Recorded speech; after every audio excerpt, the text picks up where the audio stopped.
Budget வைஸும் ரொம்ப பெருசாக இருந்து சொன்ன வந்து வெங்கட் சார்கிட்ட சொன்னேன், இந்த மாதிரி சார் இந்த மாதிரி சந்தானம் சார் நான் பண்ணுறோம் சார், நம்ம கொஞ்சம் ஹெல்ப் பண்ணுங்க, கொஞ்சம் பெரிய ஸ்கிரிப்டு பெரிய பட்ஜெட் ஆகும், அப்படியா சரி நல்லா இருக்கா அப்படின்னு கேட்டார். நல்லா இருக்கு சார், கண்டிப்பாக ஒர்க் ஆகும், அப்படி ஓகே பண்ணலாம் அப்படின்னாரு. அதுக்கப்புறம் சொன்னேன், இல்லை சார் சந்தானம் சாருக்கு நிறைய பிரச்சனை இருக்குது, அதெல்லாம் நீங்கள் தீர்த்தா தான் அவரை வந்து ஃப்ரீயாக ஒர்க் பண்ண முடியும். அப்படியா அப்படின்னாரு. ஓகேப்பா என்னப்பா பிரச்சனை சொன்னோன்னா, இதே படம் பட்ஜெட்டோட பெருசாக இருக்கேப்பா அப்படின்னாரு. அப்புறம் வந்து அது கூட இல்லாமல் அதுவும் தாண்டி அவர் வந்து பரவாயில்ல நீங்கள் பண்ணுங்க, 2 பேரும் சேர்ந்து நல்லா பண்ணுங்க அப்படின்னு சொன்னார். பட் உங்களுக்கு ஒரு கிளாரிட்டி மேன் அனுப்புகிறேன், மிஸ்டர் கிஷோர். கிஷோர் சார் எங்கே இருக்காரு சார்? வாங்க மேலே வாங்க. இவரை அனுப்புகிறேன், இவரை நீங்கள் சமாளிச்சிங்கன்னா நீங்கள் படம் எடுத்துக்கலாம் அப்படின்னாரு. ஸோ இந்த ப்ராஜெக்ட் வந்து என்னோட பார்ட் மெயினாக பார்த்தீங்கன்னா பிரேமை மீட் பண்ணது, சந்தானம் சாரை மீட் பண்ணது, இவங்க 2 பேரையும் கிஷோர்கிட்ட ஒப்படைச்சது தான் எனக்கு தெரியும். அவ்வளோதான் என்னோட பார்ட். இதுதான் முதல்ல இந்த இங்கே வருகை தந்துள்ள அனைவருக்கும் என்னுடைய மனமார்ந்த நன்றி தெரிவித்துக் கொண்டு அவங்க எல்லாரும் வருக என்று வரவேற்கிறேன்.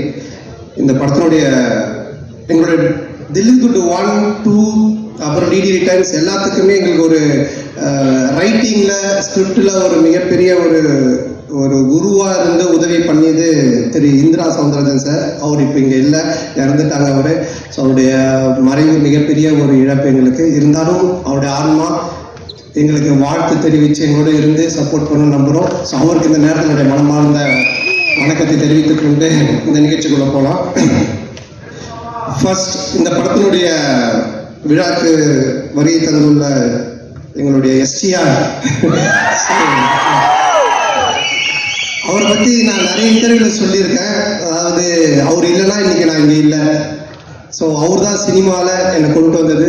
அதுக்கு முன்னாடியே அவர் படத்தில் நான் வந்துட்டு அட்மாஸ்பியர் நடிச்சிருக்கேன், காதல் அழிவதில்லை படத்தில். அதுக்கப்புறம் அவர் எடுத்து போட்டு பார்த்துட்டு, இது நடுவில் வந்து மூஞ்சில் இவ்வளோ ரியாக்ஷன் கொடுத்துட்டு நீயும் நானும் கூல் சுரேஷ் தான் நடுவில் போய் டிஸ்டர்ப் பண்ணிட்டு இருப்போம். ஸோ பார்த்துட்டு இது பண்ணார். அதுக்கப்புறம் மன்மதனில் கூப்பிட்டு கொடுத்தாங்க ஃபஸ்ட்டு சான்ஸ். மன்மதனில் ஃபஸ்ட்டு டே ஷூட்டிங் போய் நான் ரெடியாக நின்றுட்டு இருக்கேன். அதில் வந்து அவர் அந்த மொட்டை கேரக்டராக உள்ளே வருவார். வந்த உடனே நான் வந்து வாங்க இந்த மாதிரி என் பேரை கேட்பாரு, இன்ட்ரடியூஸ் ஆகும். இதுதான் சீன். நான் ரெடியாக இருந்தேன். அப்புறம் அவர் வந்தோன்னு சின்ன டிஸ்கஷன் போயிட்டே இருந்துச்சு. நான் டவுட் ஆகிட்டேன், என்ன ஏதாவது ஆளுங்களை மாற்றுறாங்களா இல்லை என்னாச்சுன்னு தெரியலையே அப்படின்னு போயிட்டு மெதுவாக என்னாச்சு அப்படின்னு சொல்லி கேட்டேன்.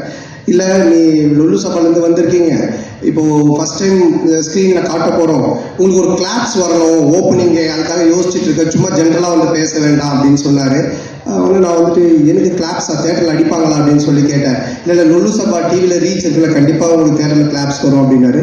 அப்போ நான் வந்து என்ன பண்ணணும் அப்படின்னு சொல்லி கேட்டேன். சரி ஒன்று பண்ணலாம், நான் வந்தாலும் உன் பேர் கேட்குறேன், உன் பேர் என்னன்னா அப்போ தான் வச்சோம் பாபின்னு வச்சோம். உன் பேர் என்னன்னு கேட்குறேன், நீ வந்துட்டு பாபின்னு சொல்லு. நான் எக்கோவில் வந்து ஒரு 3 இடத்துல பாபி பாபி பாபின்னு அப்படி போட்டுட்டு மியூசிக்கெல்லாம் காமிச்சிட்டு அப்புறம் நான் சீன்குள்ளே நம்ம போகலாம் அப்படின்னாரு. நல்லா இருந்துச்சு. அவருக்கு என்னன்னா என்னை காட்டும் போதே ஒரு கிளாப்ஸோட காட்டணும் அப்படின்றத சொன்னார். அப்போ நான் சொன்னேன், இப்படி ஒன்று பண்ணலாமா, என்ன நீங்கள் கேளுங்க, நான் வந்து 3 தடவை நானே பாபி பாபி பாபின்னு சொல்கிறேன், அதுக்கப்புறம் நீங்கள் அந்த டைலாக் சொல்லுங்கள், அப்படி பண்ணலாம் அப்படின்னு. ஒன்று அவரும் சிரிச்சுட்டு சரி நல்லா தான் இருக்குது, ஆனால் பில்டப்பாக இருக்காது, ஆனால் நல்லா தான் இருக்குது அப்படின்னாரு. நல்லா தான் இருக்கும் அப்படின்னு சொல்லிட்டு அப்போ தான் அந்த ஃபஸ்ட்டு டைலாக்கு அவர் வந்து என்கிட்ட கேட்பார், உன் பேர் என்னன்னு. நான் ஒன்று பாபி பாபி பாபின்னுவேன். ஒன்று அவர் பாபி பாபி பாபின்னு ஒரு பாபி தான்டா என் பேர் அப்படின்னு சொல்லுவேன். அதுக்கப்புறமா பில்டப்காக 3 தடவை சொன்னோம் அப்படின்னு. ஸோ இப்படி தான் என்னோட ஃபஸ்ட்டு சீன் அவரோட ஆரம்பிச்சது. நான் எதுக்காக இதை சொல்ல வரேன்னா, அன்னைக்கு தியேட்டரில் ஸ்க்ரீனில் எனக்கு கிளாப்ஸ் வரணும் அப்படின்னு எடுத்துக்கிட்ட அந்த அக்கறை ஆகட்டும், அந்த அன்பாகட்டும் இன்னைக்கு வரைக்கும் குறையவே இல்லை. அதே அன்பு அதே அக்கறை master Selva and Hari master அவர்களுக்கும், டிசைனர் தினேஷ் அண்ட் எல்லாருக்குமே இந்த நேரத்தில் என்னுடைய மனமார்ந்த நன்றி தெரிவிச்சுக்கிறேன். அப்புறம் இந்த படத்தை ரிலீஸ் பண்ணக்கூடிய சண்முகமூர்த்தி சார் அண்ட் ராஜா அவர்களுக்கும் என்னுடைய நன்றி. அண்ட் இந்த படத்தின் சேட்டலைட் ரைட்ஸ் வாங்கிய ஜீ டிவி அவர்களுக்கும் என்னுடைய நன்றி. ஸோ எப்பவுமே நான் ஒன்று சொல்லுவேன், நம்ம ஒன்று ஜெயிக்கிறோம், ஒருத்தர் ரொம்ப உச்சத்துக்கு போகிறான் இல்லை லைஃப்பில் வந்துட்டு ரொம்ப ஒரு உயரத்துக்கு போகிறான் அப்படின்னு சொன்னால், நான் ஃபார் எக்ஸாம்பிள் ராமாயணம் கூட சொல்லுவேன். ராமரை பற்றி எல்லாரும் பேசுவாங்க, ஆனால் அதுக்கு காரணம் ராமர் மட்டும் இல்லை, அதில் அவர் கூட இருந்து அவரை பற்றி பேசின சீதா அண்ட் லக்ஷ்மணன், விபூஷணன், பரதன், ராவணன், இப்படி எல்லா கேரக்டருமே சேர்ந்தது தான் அந்த ராமன் அப்படின்ற ஒரு எலிவேஷன். அந்த மாதிரி யாராக இருந்தாலும் வாழ்க்கையில் ஒருத்தன் ஒரு உயரத்துக்கு போறான்னா அவன் மட்டுமே அவனோட டேலண்ட்டை மட்டுமே காரணம் இல்லை, அவனை சுற்றி இருக்கிறவங்க எல்லாருமே காரணம்.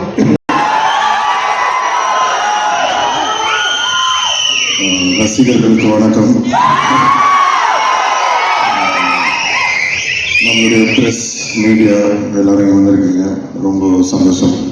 எல்லாருக்கும் வணக்கம், மேடையில் இருக்கிற அனைவருக்கும் வணக்கம். டிடி நெக்ஸ்ட் லெவல் கண்டிப்பாக அந்த டிடி ரிட்டர்ன்ஸ் அதுக்கு முன்னாடி படம் ஃபர்ஸ்ட் பார்ட்டாக இருக்கட்டும், செகண்ட் பார்ட்டாக இருக்கட்டும், ரொம்ப என்ஜாய் பண்ணி பார்த்தேன். சந்தானம் நம்மளுக்கு தெரியும், நண்பர் எல்லாம், அதெல்லாம் மீறி ஃபஸ்ட்டு நான் வந்து ஒரு ரசிகன். நான் வந்து அப்படி தான் நான் வந்து படம் பார்த்தேன். ஸோ அவருக்கும் எனக்கும் இருக்கிற அந்த பர்சனல் பாண்டுன்றதெல்லாம் வந்து நான் படம் பார்க்கும்போது ஓரம் வச்சிருவேன். நான் படம் பார்க்கும்போது நான் ஒரு ரசிகனா அந்த படம் எப்படி இருக்கு அப்படி தான் நான் பார்ப்பேன். ஸோ அப்படி பார்க்கும் வகையில் ஒரு படத்துக்கும் மெனக்கெட்டு அந்த படம் வந்து வித்தியாசமாக ஏதாவது ஒன்று கொடுக்கணும்னு சொல்லி அந்த ஃபர்ஸ்ட் பார்ட்டும் சரி செகண்ட் பார்ட்டும் சரி ரொம்ப அருமையாக பண்ணியிருப்பாங்க.